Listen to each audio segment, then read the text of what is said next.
Marina. Hello, how are you? Great, early morning. Yes. So maybe just for the beginning, you can tell us a little bit about yourself. Yes.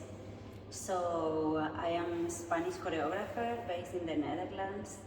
I have developed most of my work in the Netherlands, first as a dancer and afterwards as a choreographer. And from that point in the world, I started to work in different parts. I have developed a practice, and I made commissions for different companies, and I brought my independent work to different festivals and venues. So yeah, it's been like a lot of years living abroad, I would say, yes. Yes, that definitely makes it interesting also, like a part of what you do as I would say like a relationship to your body and the way how you approach other bodies. Because I guess when we come to different cultures, people already have something, let's say, similar that is different to you, but for them is normal, and for you is something different. I think also it's kind of interesting to explore, then go into that. Yes, definitely. Like I can see in every culture that I experience when I share my practice, my workshop, that the approach is completely different. Of course, there are cultures that are more different than others, and so the difference is stronger. For example, I work a lot in Taiwan already for more than 12 years. And the relation the people has with their bodies is very different to Western cultures. Like you can be talking with someone in the street and the person is maybe feeling a little tension somewhere, so it's massaging or touching. Like you can see that they use the touch to release tension, and they are all the time in contact with how they feel and how their body should feel. And in Western societies it feels like, I think nowadays it's changing, but it feels like somehow the body can be parked. Yeah, you like can park the body. And now in modern society people make a space in the day to go to the gym and do things, but we can park it.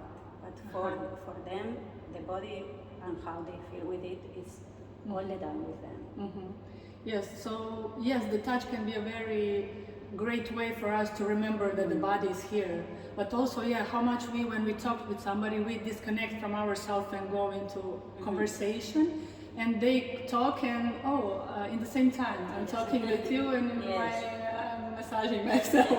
I think maybe sometimes in Europe it would be like, she's not listening to me. She's about her and her body. She's totally not listening to me. Well, because I come from dance culture, so dancers, we are all the time doing stuff, like can be stretching with the leg up, or like doing stuff while you are having a very serious conversation. Like drummers that all the time are drumming, and then they're like, they're in their own world, they're not listening to me, they're not in the conversation. I have a friend composer, this is very funny, and I noticed that when he was talking, like every sentence he finishes, he goes like this with the foot. Like it has a rhythm when talking, and he never noticed that. And one day I told him, did you notice that you do this? And since then he's like, Marina, I hate you. I'm so aware now that my entire life I've been like... Awareness. Yes, awareness is very funny. That is also something that we are doing here in the workshop. You talk a lot about patterns and breaking patterns. So we do something all the time, and we are not aware that we are doing that. I think even when we get aware, we can choose to do it or not. We don't have to abolish it totally. But it's really interesting how many things we do over and over again and go back to that place. Yes. And Yes, and we all have patterns. Patterns of behavior, patterns of thinking, patterns of dynamics, patterns of movement, of form Like we all have patterns, so it's important to recognize those to be able to keep on evolving and not fall again and again into the same points without being fully aware of those. Yes, actually, that is true. Patterns are one of the ways how we don't evolve, because we always go to the same place and not somewhere else. We don't explore or we question. Sometimes it's such a simple thing like talking about movement, no? That if you always go to the same point, sometimes it's as simple as shifting the dynamic, shifting the way you perceive the point, and then slowly you start deconstructing that pattern, and you don't go so often there. You know? It takes time to deconstruct patterns, but there is people like also they have patterns in the way they think. This is what I think, and it's unmovable.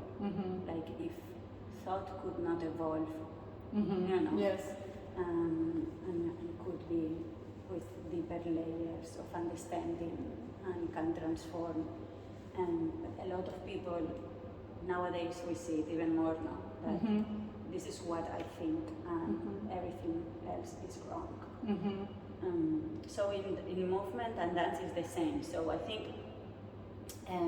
by making this physical practice, it helps you also to see things in a different way. Like it has an impact in your body and in the way you perceive the world. Do you think that actually like dance aesthetics or any other type of aesthetics is also kind of a pattern? I remember the other day you were talking about architecture in Taiwan, that you have a modern building and then something shabby and then something that is so different and then the tree goes in the middle. So that's actually no pattern, just something that for Europeans would be maybe a mess or chaotic or a lack of plan. But so, I mean, we do want more harmony, and we were talking also about the harmony in dancing, but it's sometimes maybe our definition of harmony and aesthetics that makes us always do things in patterns and repetitive. Yeah, it's the over control on aesthetics now. And Europe, I think, is part of our culture now, this overthinking around aesthetics, the cities, what is possible in a building, what's not. I remember a friend of mine from Argentina, she got a house and she was making her kitchen new and told me, I cannot believe how many different things I can choose. Like, I don't know, whatever, like it's so insane. And she told me, Europeans, you are sick. And then I realized, it's true, like all these materials, textures that, you know, like we are so used and we don't realize it's part of our culture. So we grow like this, no? It's, the cities are like that, this is allowed, this is not, this is aesthetic, this is how do people comment, how they dare to make this building here. Like, yes. You know, like, and there is a collective understanding of aesthetics of the cities or the public spaces. But there are other cultures that don't have this myth of beauty. That they don't have the same myth of beauty that we have as a culture. So. But do you think every culture has their myth of beauty? Is there any culture that doesn't have that? I'm not sure. No, I think all the cultures have their myth of beauty, but when you go to another culture and shows you there is other ways of appreciating beauty, then you question your own myth, and then that myth can evolve. We are talking about evolving and questioning patterns. Yes. And that's a big part of what the feminist movement did and is doing. But for example, in Taiwan, the cities grow in a very human way and very chaotic. It's pure anarchy. So a very fancy building next to a house made of metal, next to a restaurant that probably is it's never been so clean. And then next to an amazing shop where they have snakes, I don't know. I can't say it. So it's so rich, so rich.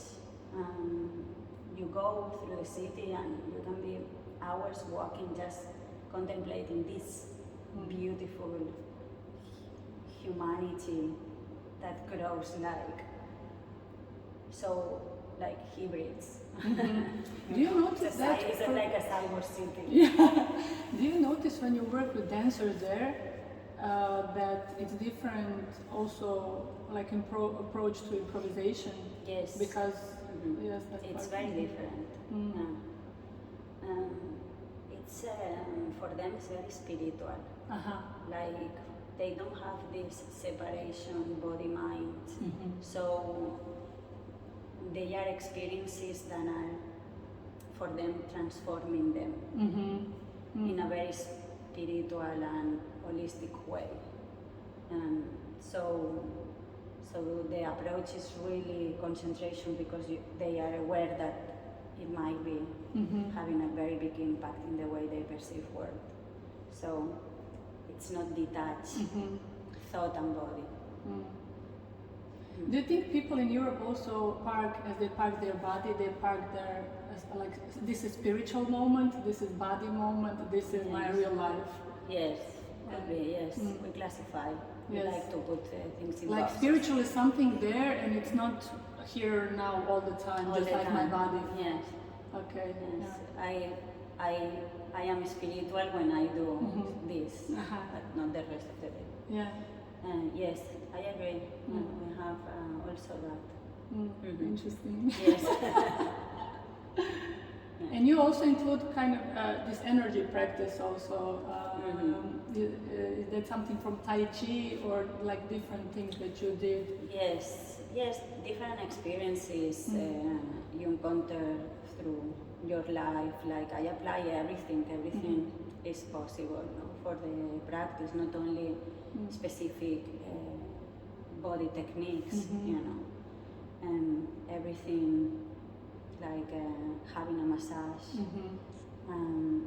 like seeing these other cultures, the way they work with their bodies, all the dance experience I got as a professional dancer, working with different choreographers that have different approach to body, encountering different techniques, and from every single thing I get, oh, this is exciting, how I can develop this. Sometimes like techniques like Pilates or Gyrotonics that they try to make space in the body. So these concepts I take from all sorts of techniques, Tai Chi, yoga, ballet, contemporary dance, and if we could allow everything to inspire us, then we take the pieces that talk to us in this moment and transform it into something completely yours to inspire other people then. Yes, and sometimes we think like what I learn in ballet, it's not, I cannot approach it when I do yoga or well, these two techniques, or when I do Tai Chi. Like everything can enrich each other. So if we allow it. If we allow it. We just say no, this is contemporary, nothing else can go inside. Exactly. When you allow all this, then enriches all the techniques you practice. Wow. Yes. Well, thank you so much for this conversation, and thank you very much for the workshop. For me, it's a great experience, and I'm loving it. And I do see and feel lots of patterns going out of my body and more space in That's amazing. I'm glad. Places. So thank you very much for that, and come back again. I will. Gracias. Thank you.